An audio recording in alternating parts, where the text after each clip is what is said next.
On today's episode of Gathering the Kings. What happens in a lot of entrepreneurs is we get in our own mind. We rob us of our own success, right? So recognizing that that's normal feelings, but choosing to act differently despite our feelings of inadequacy, it's amazing. You'll achieve great results. But secondly, and here's really the magic, if you start to behave in a way that shows a degree of confidence that you starting to take risks, trying to do something new, you'll start to feel more worthy of that over time because feeling follows action. It's not the other way around. What's up, everybody? I'm Chaz Wolfe, Gathering the Kings podcast, coming at you with another king on the stage. I got Mike Kaeding here on the stage. My brother, how we doing? Doing well. Thanks for having me. Absolutely. A fellow podcaster and business owner, genius. I mean, you're just in this industry that is changing lives for like Hmm. a lot of people. And I just really am excited to tell your story here today. So tell us what kind of businesses you got, Mike. Yeah, at a high level, it's pretty simple. We design, build, and rent apartments, but we're really focused on driving down the cost of housing by solving construction. We're already achieving about a 20 to 30% reduction. Someday, we hope to get to a 50% reduction in those costs. Wow. But imagine what that means.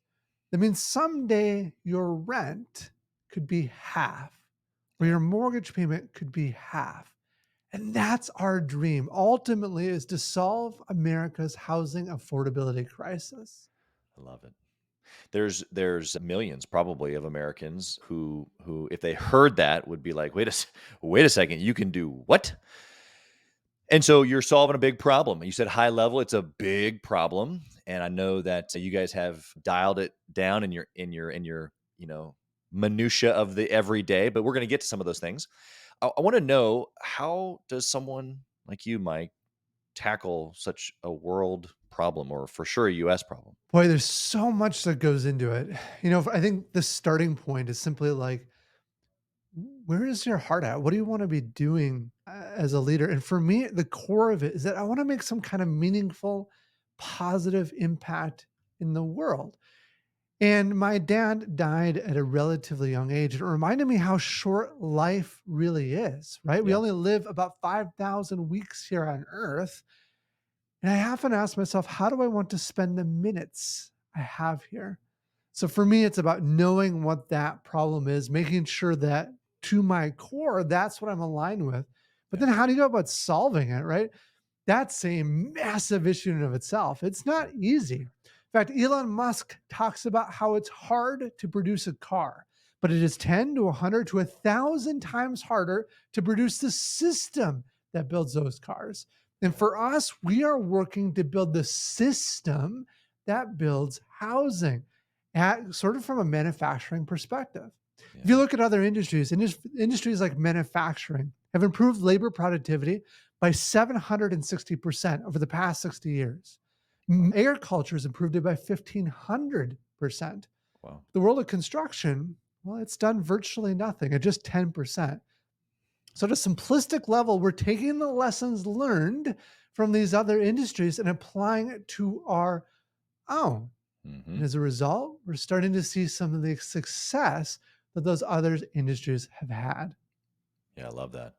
What do you said that, in essence, since your dad passed and it's given you a perspective of, not necessarily counting the moments, but making sure each moment counts. Mhm. Why are you tied to something like this? If you're living on purpose now, is what I'm hearing you say, why is this target for you, this goal, purposeful for you? Why does it fit into you? So, maybe to help for you to understand my background a little bit, where I came from, my parents originally started this business, and early on, we lost everything when I was growing up. In fact, my Wow. dad got kidnapped in Wha- Peru, believe it or not. Crazy story there. And as I was growing up, I was out there helping the teams and being part of it, all of it.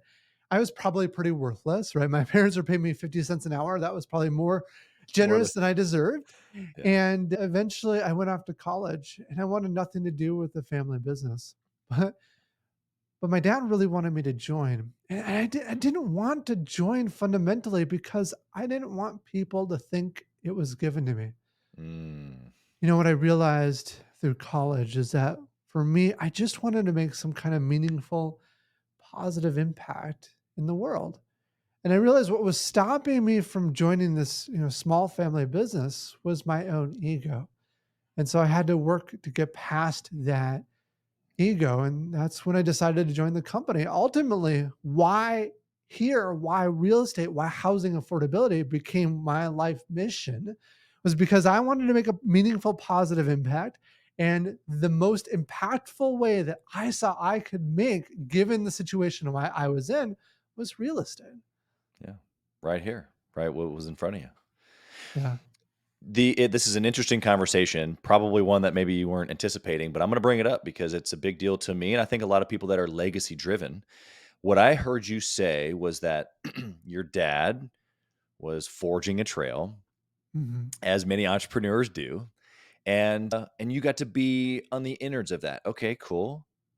But yet you yourself, entrepreneurial in your own right, wanting to create value, wanting to give an impact to the world, like you said, but for some reason, naturally, we go against or we buck maybe just whatever authority it is. It wasn't your dad. It wasn't your dad's business. It was just that you needed autonomy. Mhm. And so, okay, you lowered the ego, you joined the deal, but really what this is actually is a play of the next generation carrying the mantle and Mm. carrying it bigger, making it better.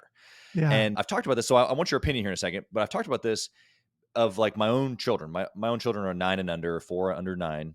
And so like thinking about doing deals with them or doing deals with my grandkids is like obviously down the road a little bit, but I get excited about that right now. And how I envision it is creating something so big or flexible enough to where they can be them own selves, their own autonomy inside of our family thing, and it doesn't have to be Mm. dad's thing or Chaz's thing, but it's our thing. Talk about that because you're living this right now, literally. It's an interesting struggle, and I think one thing I think a lot about is this quote that the first generation builds it, the second generation maintains it, and the third generation destroys it, Yeah. Yeah. right? Yeah. And I'm living the same thing too with my own children as they're starting to grow up. Like, what would that possibly look like in the future? Mhm. And I think part of the mechanics that goes on is simply that with each successive generation, their lifestyle is stronger, it's better, it's quote unquote easier. Yeah. And so you actually are robbing your kids in some sense of the same struggles that you had to go through. Yeah. But how do you recreate that without being fake in some way? And I Right. don't have a good answer to that. But for me, I think I think the fact that my dad gave me some space was really helpful. He let me go off to college, do my own thing. I was big into special effects, and there was a few other businesses I was a part of. And he let me be in that space so I could wrestle with it. I could struggle with it on my own. I think was really big. And then secondly, when I did join with my dad, he gave me a degree of freedom. Not unlimited freedom, but a degree of freedom in my space. Yeah. So there were points that I was clearly making a mistake in his mind, but he let me make that mistake so I could learn from the scars on my knees instead of the whiplash from my dad. And I think those two things helped me get comfortable in being a part of what my dad had originally started. Yeah. It's good. It's a great answer. I'm going to give you one more word picture here, something I've thought about because I want your perspective on it. Mm, I see that, your dad, or in this case, me, first generation, blazing a trail, right? And I'm here in the Midwest. So, out into the cornfield or the bean field, and we're blazing the trail. Here we go.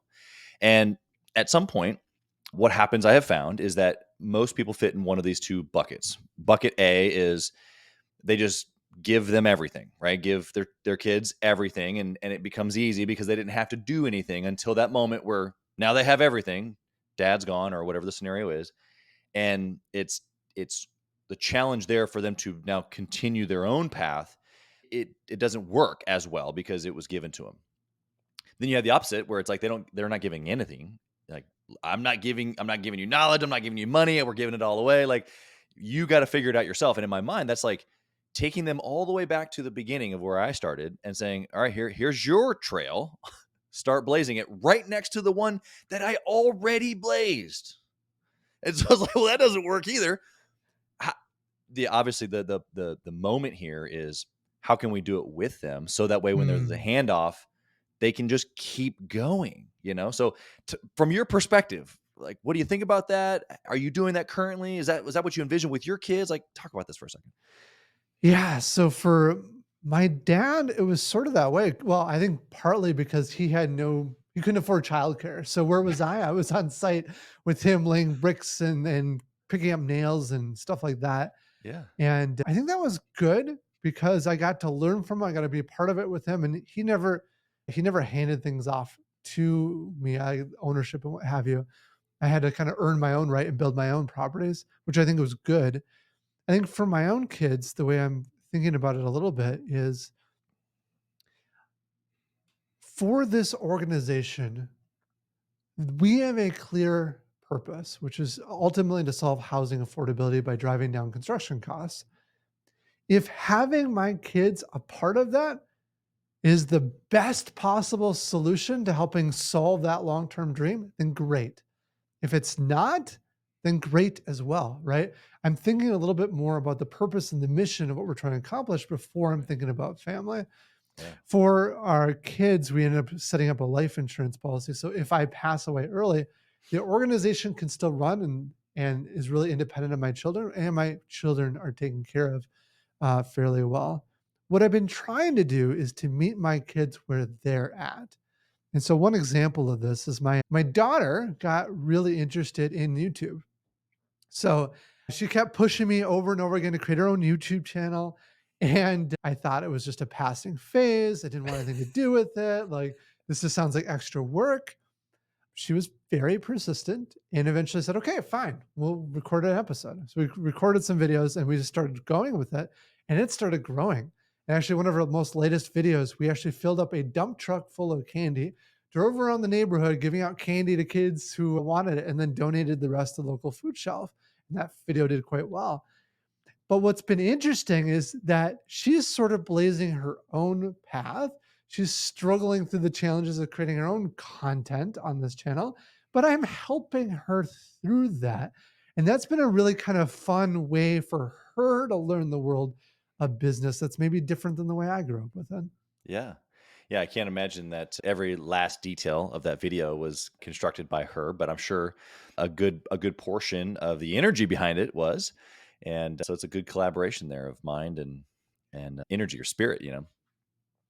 Okay, let's go. Let's transition. I took you away. I'm sorry. I took you away to the family side. That's not normal until later in the show, but you know, you just laid it right on the platter for me. Okay, so let's go business. And you came back. You're starting working with your pop, and he's giving you a little bit of space. You've kind of set the stage here. What was something that was going on in those early years for you where this was like a good decision that you made? Something that, you know, inevitably could be replicated by the listeners here today.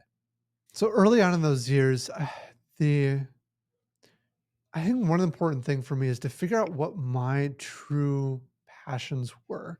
I think the first year or so, the kinds of work that I was doing with and for my dad wasn't things that were perfectly aligned to who I was. Sure. And so I think we identified as a team where I could best serve the organization, and we moved myself into that kind of role. And really, maybe the corollary, the thing that I've really learned that listeners can take away is that it's not enough to ask employees just to do something, or it's not even enough to have their buy in to go do it. What you have to learn is to identify what their core genius Mm, is. good. And then you have to move them into the role that matches that genius. And it can be nuanced, right?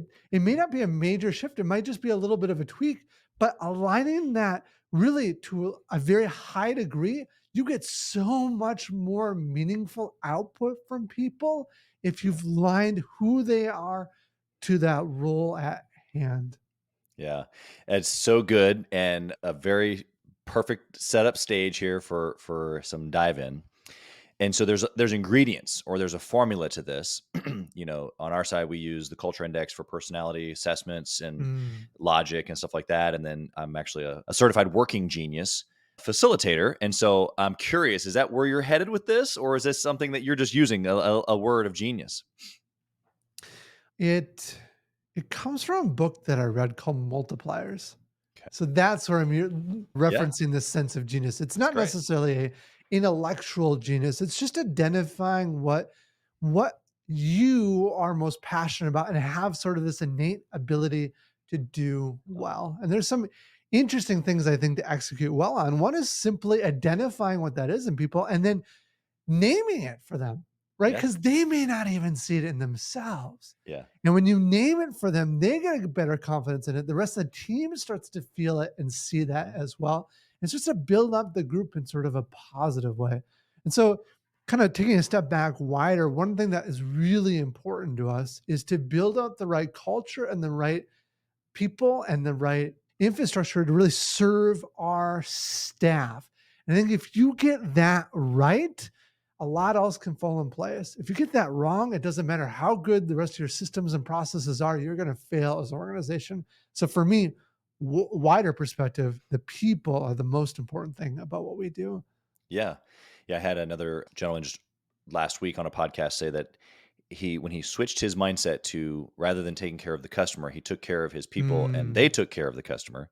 And I think we've all heard that to some, variance, but it's true. You don't know it's true. You don't feel that it's true until you start putting it into action. You're like, "Oh, why didn't I do this sooner?" But going back to your statement of kind of moving people around and maybe small tweaks, maybe large understanding, naming it, all of that was just really, really good. I hope the listeners taking notes here. What do you what have you experienced when the clarity of that person, like you said, maybe they've known, maybe they don't know, but now that it's named or that it's public or obvious, them feeling heard? Like, give us an mm. angle here of what that plays into them now being the best version of themselves on the team. Certainly, they have a sense of feeling heard and feeling cared for, like you actually see them, you understand what their situation is in, and since they're doing more of what they love and what they're aligned to do, they have a greater sense of joy in the organization as well. When you get a disalignment there, what happens is they start to feel frustration that leads to resentment if you don't have a way like one-on-ones to sort of relieve some of that. Yeah. Another important thing to note is that when you just have people's hands, like you're just telling them to do X, Y, and Z, you get a certain level of output from them. But when you have their hearts, because they're in well alignment with that organization, what you're trying to accomplish, you Mhm. get so much more out of them.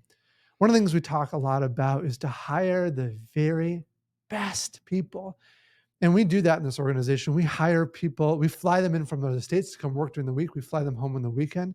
We have people like one of our employees in 2007, Steve Jobs announces the iPhone. He walks off stage, and our employee walks on that same stage following Steve Jobs. And oftentimes at this stage, people are like, dude, Mike, that sounds expensive. And the reality it is on a cost per person basis. You have to pay them top of market. Mhm. But the reality is the best people unlock doors. They make things happen for you that you didn't know could happen. In fact, they produce at a level that's 2 to 5 to 10 times more than what the average people do. So instead of looking at a cost per person basis, look at it on cost per unit produced. And from that perspective, they are actually your least expensive people. So for those of you who feel like you can't hire the best and put them in the right sort of genius positions in your company, my response is you can't afford not to. Yeah, that's good. What was your first experience with this? I mean, was it one person that you hired? Was it intentional hire? Was it something that you stumbled into where you're like, wow, this is real. We should do this again and again and again. What was that first experience like? Yeah, so early on, I had the perspective of I could save money by paying people less. And so we would actually look to hire the cheapest people we could find. And in fact, at one point, we had a temp labor service feed us employees, I'm telling you that is not the route to go. Don't go there. It was not Yeah. good.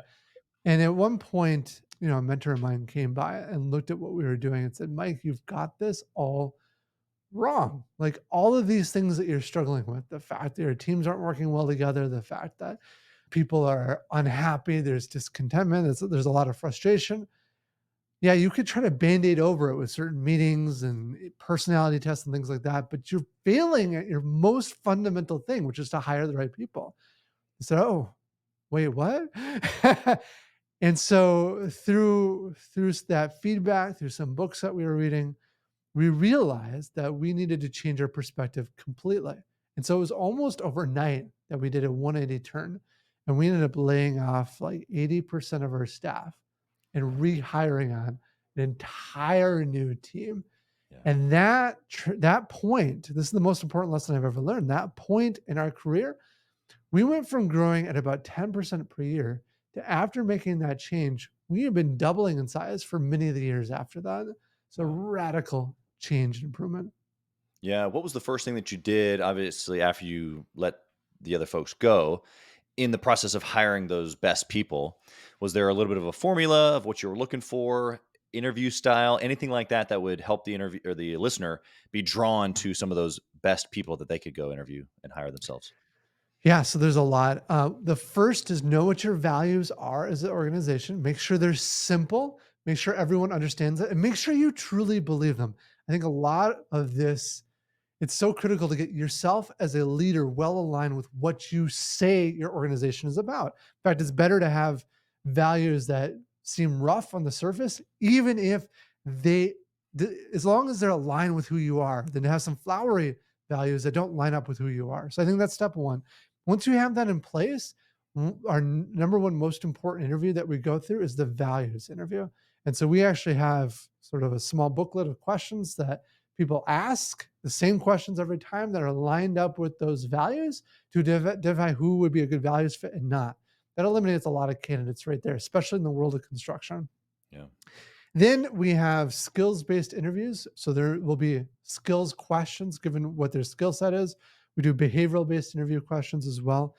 Even after all of that, when we're incredibly thoughtful about who we hire, even after that, I still think we're only about 50% accurate in the hiring process. So what we do then is we do a trial period for many of the employees, not all the positions, but many of them, where they come out, they get hired, they get paid, but they're out for 2 weeks. At the end of those 2 weeks, your coworkers will come together and make the decision if they actually want you on the team. Now, that Wow. doesn't work if you don't have a great team to begin with. You got to build up the right infrastructure. But if you have great team members, Yeah. they don't want to put up with B players. They only want A players. And so they will nix a lot of people we bring out just based upon that. And our acceptance rate right now in our company is something like 0.4%. It's incredibly low. Yeah. Harvard in comparison is 4%. I think our industry average is like 50%. Sure. Yeah. But it's so critical to get it right. And the last component, though, how can you even be that selective, is it's really hard to find people in construction, as is many other jobs right now. We're faced with exactly the same problem. And what we decided to do was to hire on teen recruiters. So at the time we did this, we were about a 100-person company. We hired 14 recruiters, which is crazy. Yeah. And the key there is the recruiters start looking for people that aren't looking for jobs. If you think the best people are applying for your job on Indeed, you are wrong. It's just not the case. Don't Mhm. post and pray. That doesn't work. Instead, we actually started working out and building out a map, like where all the top talent was within our areas. How do And we we go get started them? building relationships over time. So as those jobs open up, we can bring people in. And Yeah. so it's just thinking about the problem in a different way than sort of the conventional way that people are doing it today.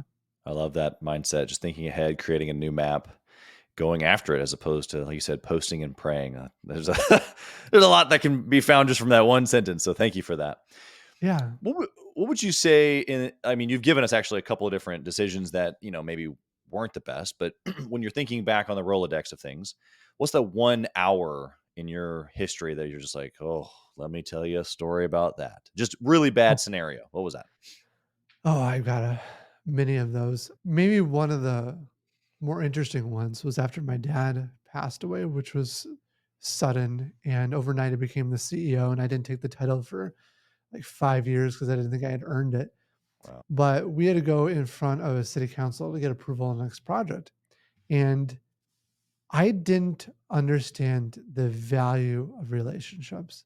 And so what I did is the city council was pushing on us to pay certain fees that I could show in the state law they shouldn't be charging. And basically, I wanted them to give us approval so I could keep building. And then I wanted to take them to court, battling it over those fees. And the law actually explicitly said that was well within my right to do. But just because I'm legally in the right doesn't mean that the city agrees with me, or even frankly, that I was morally right in taking that stance. And so I remember going to a city council meeting, and it was one of the worst, like, business moments of my life, where I go up there and one of the city council members was like, dude, we're gonna approve this project. It's great. And then the city staff said, hold on a moment. Do you know that he is going to be filing lawsuit and all this stuff?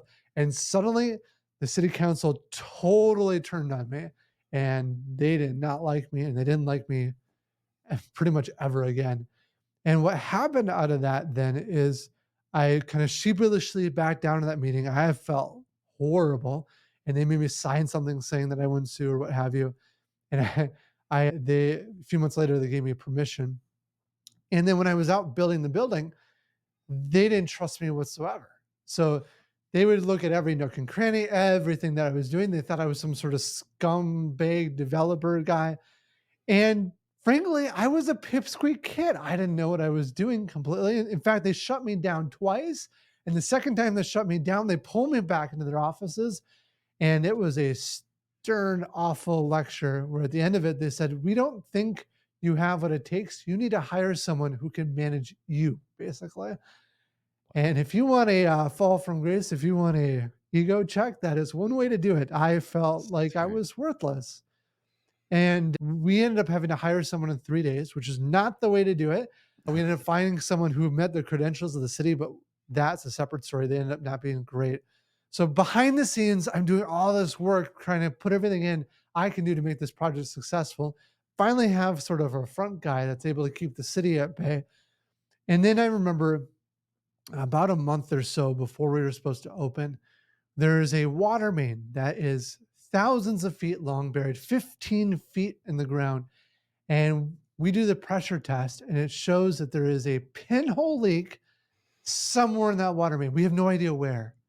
And I'm out there, and the excavator is desperately wanting to leave the site. So I am out there in my next clothes, like begging him to stay. And I'm from dusk till dawn every single day in the mud looking for this leak. And it was awful. I remember my brother's birthday came by, and one night came home. It was like 10 o'clock at night. And my brother said, is there any chance that we can just do a quick 10-minute celebration, like sing happy birthday, open gifts? And I just looked at him and said, I don't even have that in me. I just went right to bed. It was awful. And I remember just a few days before we were supposed to open, the city staff came out and looked at the site and said, there's no way. There's no way you're not opening this building. Like, I got 100 families that are supposed to move in. Like, what am I supposed to do? I said, you're not, nope, you're not doing it. It's not good enough.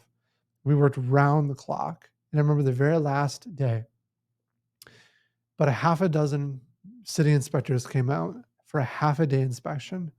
They looked at every nook and cranny. At the very end, the head building official pulled me aside in the basement, just him and me. And he said, Mike, I know we were hard on you, but looking at the quality of work that you've done here, this is honestly the best project we've opened in this city. Wow. So, finally, right? Years of feeling like I'm not good enough, years of feeling like I can't do this. And in some ways I wasn't good enough. But finally, for the first moment, feeling like, wow, maybe we can do this. Hey, kings and queens, Chaz Wolfe. I want to talk to you about something that's super important to me. We put a lot of time and effort, we meaning myself and my team, into this podcast, into the content that goes out every single day. And if you have been getting any sort of value or insight from this, we want it to be able to reach other business owners too. So we would love if you would like, comment, share, leave a review, post, share again, all of the things on social media, on all the different platforms, or even on the podcast mediums of Apple and Spotify. We would love to be able to get our content into more hands, more entrepreneurs, so they can grow their business as quick as possible. Together, we are building a community of like-minded entrepreneurs who are committed to growing their businesses to new heights. So let's do this. Let's help each other. Let's help each other grow. Do you feel, obviously just pressing into your story here a little bit with your dad, but do you feel like in that moment that he was maybe like your dad for a second there, like the well done, son, kind of pat on the back? Was that the feeling that you got of like, oh my gosh, finally I got some approval? Yeah, absolutely. Because I think as a young person, I mean, even all of us throughout age, we feel like we're not good enough. Right. And to have a moment in life where somebody looks at you and says, no, you are good enough. And whether it's a city inspector, if it's in some sense, it could have been my dad, like it's that same feeling Yeah. of, okay, we did this. We Yeah. are good enough. Yeah. Yeah. I think that there's multifacets to every entrepreneur where on 1 hour, maybe not even the whole day, but there's a portion of today where I felt on top of the world, maybe a little bit arrogant, super confident. I was made for this, and then a couple minutes later, maybe a couple days later, it's that moment of like, wow, nothing can go right. I'm not made for this. I don't have it, all those things. And so what do you think? One last question here on that angle, but what do you think your dad would say about that project if he was there? I think he would be really proud.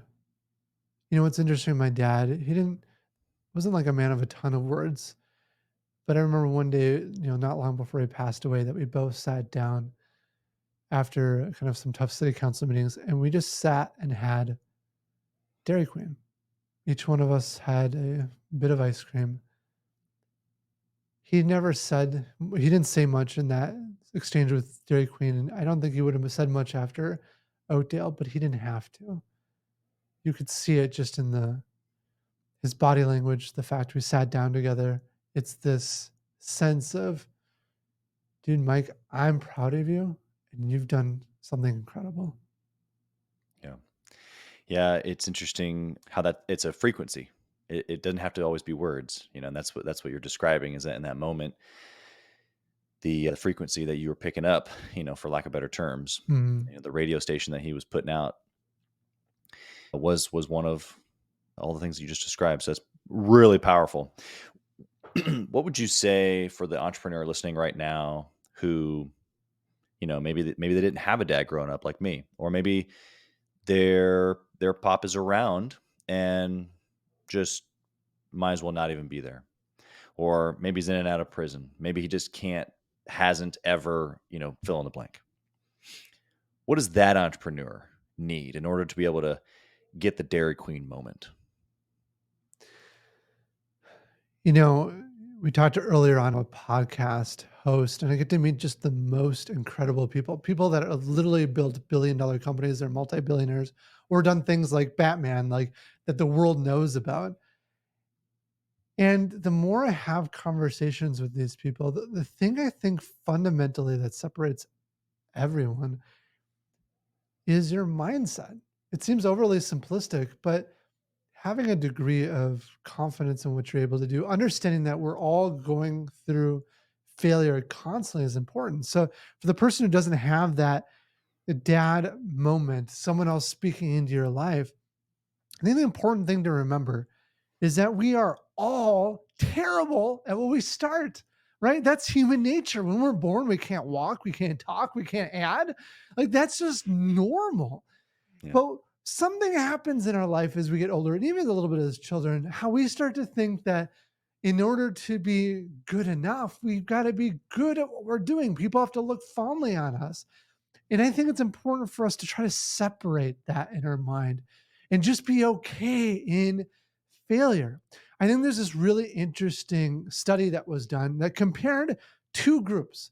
They were both making clay pots to the best of their ability. The first group was told to make a single clay pot, just as good as it possibly could be. And the second group was told to make as many clay pots as they possibly could. Well, it turns out that the first group did a pretty decent clay pot. It was certainly better than the first ones of the second group. But what is interesting is the second group, by the end, were making pots that were far, far superior. And I see what happens in a lot of entrepreneurs is we get in our own mind. We rob us of our own success, right? So recognizing that that's normal feelings, but choosing to act differently despite our feelings of inadequacy, it's amazing. You'll achieve great results. But secondly, and here's really the magic, if you start to behave in a way that shows a degree of confidence, that you starting to take risks, trying to do something new, you'll start to feel more worthy of that over time because feeling follows action. It's not the other way around. Yeah. What I heard you say was, regardless of the Dairy Queen moment, whether you have one, whether you had one, whether you'll never have one, recognizing the feeling is one thing of whether you yearn to have that or whether you got it from your dad. Regardless of it, is that you are going to have multiple failures and successes along the way, as long as you keep acting. And it's up to us to put ourselves in a position, not only action wise, but then after the action in a mindset, or sorry, in a feeling of, confidence. To your very first point, though, it starts with the mindset that you just gave to us, which is it's your choice, buddy. Dad or no dad, it's up to you, bud. And that then leads us into action, which then, like you said, makes everything work. How does one differentiate striving versus thriving? Because in this environment where it's like, whether you had or didn't have, just go do. I'm all about it. Look, I'm an absolute doer. And if you look back at my history, that is exactly what I've done. But somewhere along the way, it has to turn from striving to thriving or achievement based to purpose based. How would you suggest that for them? I think the most important thing is know what you want out of life, right? So know your purpose. For me, I know what that is, and then I can back out where I want to be and what I want to achieve. One of the guests I had on with our podcast, again, multi-billion-dollar guy, his focus, at least in the later stages of his life, was to have a solid repeating income and live a comfortable life so they could focus on connecting with his family and supporting the people around him. If that's your dream, yeah, there's a period of life that you've got to just grind it out because you've got to get to a certain stage that you can start reinvesting that capital to make that a reality for yourself. So there's a transition from quote unquote striving versus thriving. But other people, and the executive producer of Batman is a good example of this, he doesn't have to work another day in his life, right? He owns the movie rights to Batman and he's done the Lego movie, National Treasure, and many others. Well, But for him, his purpose isn't to sit on a beach and just relax all day. His purpose is to put out movies that move the industry forward in cinema. And so, actually, when he was interviewing with us, he was filming the Joker movie, right? Like, and the hours and energy he's putting in to do this, but it's like a musical they're working on. It's just crazy different what he's trying. 'Cause he's wanting to push that industry. So for him, his purpose, his happiness in life is about changing and moving that industry forward. yeah. So, in some perspective, maybe you would look at him and say, oh, he's still just striving. But in his mind, because he knows what his purpose is, he's Mhm. actually thriving. Yeah. So, really knowing your purpose is most important. If your purpose is to have a big bank account, I promise you will never feel fulfilled. And one of my guests, a multi-billion-dollar guy, he had an exit at one of his projects. He sold it for billions of dollars. And he said, the moment that cash hit my bank account, I felt nothing. Think about that. So if you think that just striving all day long, just earn a big bank account is going to be success, it isn't. Make sure you know what your purpose is besides money. Yeah, it's huge. I think one of the things you said there that sticks out is the person who was thinking the Cinema, a guest of yours, was striving, but really in his mind, he was thriving. It just speaks to the people that are around us and whether they're in alignment with our purpose or not, and whether we're hearing, just the negative around it. Because there's been plenty of people, even in my own life, that have asked me that same question. It usually comes out in the form of, when's enough? Mm. And it's like, well, wait a second. First off, it's never going to be enough because that's not my design. Right. But I'm not achieving the next thing so that I can check the box or so that I can make the next dollar or I can have the next trophy. It's much bigger than that now. But I had to determine that for myself, like what Mike's telling you guys. And so what would you say that the executive producer Batman, I mean, how did he know, or how have you been able to see in your history, like when it switches over from, I just want to make another dollar or I make another million or I make another billion, to the, no, I get to do another deal because I love deals, or whatever the purpose is. Yeah. So for the Michael Uzlan, the executive producer of Batman, I think for him, I think he's found his genius. Even though he works, I mean, it's 80 plus hours a week, it's insanity. He's found his life calling, and it's in that work of moving that industry Yeah. that he loves it. And that's great. More power to him. For me, sitting on a beach actually sounds depressing, right? I have to have a degree of challenge in my life for me to Right. feel fulfilled in what I'm doing. I gotta have a reason to wake up every day. Yeah. And so for me, seeing a path to solving housing affordability and taking the steps to make that happen is very, very fulfilling. We go through huge challenges on a regular basis. And people look at me and say, how do you deal with the stress of all that? Like, don't you just wish you could relax a little bit? And certainly I could. We've earned enough money. I could sit back and relax. But that's not, I don't know. For me, I don't feel a tremendous amount of stress in the problems. In fact, the problems bring me joy Yeah. because it gives me something interesting to solve. Yeah. Yeah. The sit back and relax is someone else projecting what they see as joy Yeah. onto you. And you don't see joy in necessarily sitting down. You see joy in solving problems, which Yeah. is entrepreneurship, man. I mean, if there's ever a sentence, right? And so that the listener right now might be thinking, oh yeah, yes. Now, what that doesn't mean is that you're constantly chasing your tail, causing problems to go then solve, No, not at all. because that's, I would say 90%, maybe 80, but a large percent of entrepreneurs are out doing that. They're creating their Mm, own problems. And look, we've both been there. We yeah. create our own problems and then we solve them and we think that we're heroes.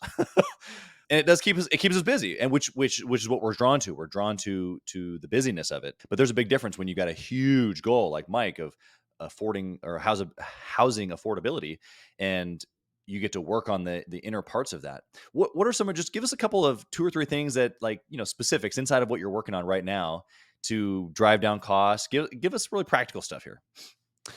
Yeah. So in the world of construction, it's a very segmented industry. And so you have a different company that might be your electrician, a different company that might be your plumber, your owner, your property manager, your developer, your supply chain, all different.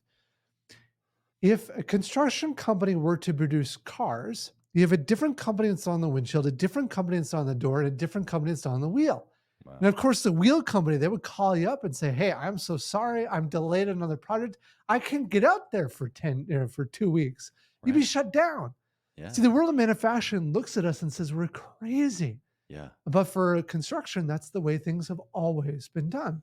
Yeah. So one of the first things we did was bring all the work under one roof. So we have literally everything, all the way down to supply chain, engineering, manufacturing, precast concrete production, all under one roof. When we did that, that unlocked different avenues for us. One example, simple idea for manufacturing, is the assembly line, right? It revolutionized I've never manufacturing. heard of this before. Yeah, I know, it's crazy. But you look at construction, you say, well, I can't take a building and drive it down a line. Well, no.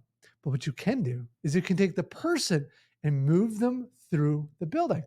So every 5 hours, all of our teams shift by one unit through the building. Hmm. And so if you look at the end of our building, every 5 hours, we have a brand new apartment unit completed.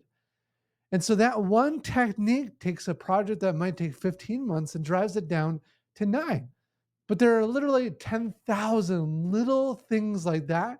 And when you put them all together, they start having a meaningful impact. Yeah. Interesting. I hope the listener is hearing your genius, not again just the intellectual piece, but yes, that too, but just your ability to see these two industries and how they are merging together, Mm. manufacturing and construction. I think that you're bringing a lot of great things here to the at least for the construction guys listening. If your mind's not blown, then you're not you you didn't listen. You should go back and replay. I've got one last question here for you, Mike, and we'll kind of go high level again, or maybe deep into the heart. Who knows? I want you to reach back into time, and I want you to whisper in the younger Mike's ear. What do you tell him? Mm. I think one thing is that you are good enough. You can do this, right? Having a degree of confidence that it's going to be painful. It's hard. There's so many days, there's way more days of failure than there are days of success. But it's a matter of putting your one foot in front of the other. And then, of course, I would go into all the business lessons. But I think fundamentally at the heart of it, that's what I would communicate. Yeah, the transference of courage. Yeah. That's what that is. And so I just appreciate that vulnerability as well.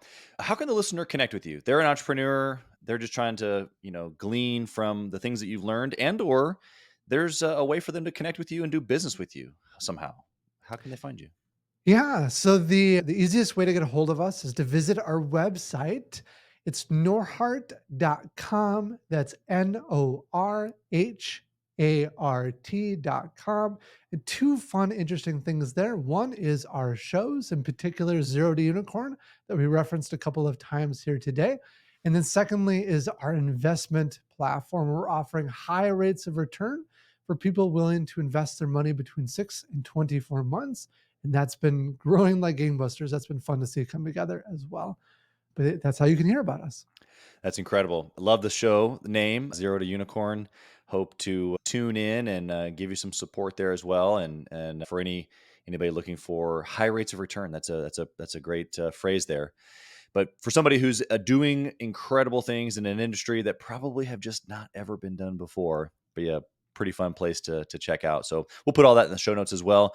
Mike, you are an incredible human, and it sounds like an Mm. amazing dad and an amazing business owner, caring for people, not only just the people that are in your sphere, your kingdom, as we say, but for those that are being impacted by your properties all across the country. So thank you for your time. We wish you nothing but blessing. And again, thanks for being here. Thanks for having me. Thank you for listening to Gathering the Kings today. I hope that you were able to pull out a few nuggets to go apply into your business right away. More importantly, though, I hope that you're realizing that it takes more to be successful than just being by yourself, doing it all on your own, carrying the weight all by yourself.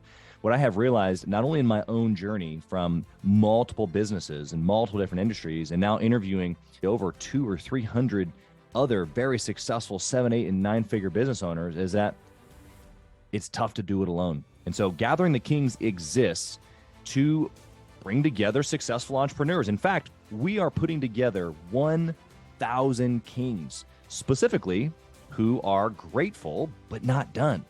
We're intentionally assembling kings who fight tooth and nail for their business, family, and communities. And here's what we believe, that in the pursuit of excellence in those areas, that it ignites within us the responsibility to govern power and forge a lasting legacy. So if that relates and resonates with you, and you know that you need people around you, sharp, qualified, other very successful business owners, I want you to go to gatheringthekings.com. I want you to take a look at what we're doing and see if it makes sense for you to be part of our pursuit to 1,000 kings. Talk soon.